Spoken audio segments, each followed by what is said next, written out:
किसी पुण्य को कैसे किया जाए तथा उस पुण्य का अनुमोदन कैसे किया जाए, इसके बारे में बहुत ही अप्रतिम ऐसी धर्मदेशना आप लोगों को सुनने को मिली है। पुण्य का संचय इसी तरह से होता है ना। क्षण क्षण हर एक छोटे से छोटा कार्य भी पुण्य की संज्ञा में जोड़ा जाता है। तो आज ये सारा पुण्य कर रहे हैं, इसको देखकर अनुमोदन हुई है। हम लोग जीवन सारे अपने जीवन में धन का संचय करने के लिए धूप हो, छांव हो, भूख हो, गर्मी हो, कुछ भी हो जाए, हम सब कुछ सहने के लिए बैठते हैं ना। आज पुण्य का संचय करने के लिए थोड़ी सी तकलीफ आपको करनी है, ठीक है। तो उसके लिए अपने आप को कुछ भला बुरा कहने तो चल जाएगा, संघ को देखकर ऐसा भाव न रखिए। कैसा है, ये हमारे इस विहार का तीसरा कार्यक्रम है। आज इस भूमि में सबसे पहले किए थे, इस भूमि पूजन के समय में संघ आया था, तब हमें अपेक्षा नहीं थी कि कैसे किया जाए, तो उस दिन पूरे संघ भी धूप में था। दूसरी बार ये शेड डलवा दिए, ठीक है, तो दूसरा कार्यक्रम थोड़ा ठीक हुआ। आज हमें लगा थोड़ा सा और, तो 3 पेंडॉल लगाए हैं। अगली बार करेंगे तो शायद सभी लोग इस पेंडॉल में आ जाए, उस तरह की व्यवस्था करेंगे, ठीक है।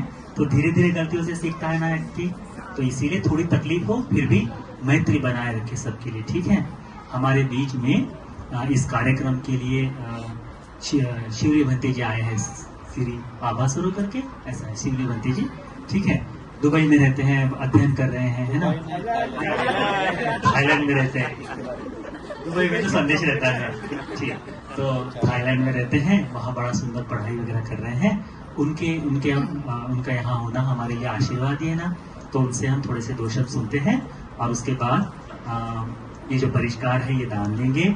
और दान संपूर्ण होने के बाद यशवंती जी बहुत ही सुंदर ये कठिन चीवर क्या है, इसका कैसा विपाक है, इसके बारे में और सुंदर तरह से आपको बताएंगे।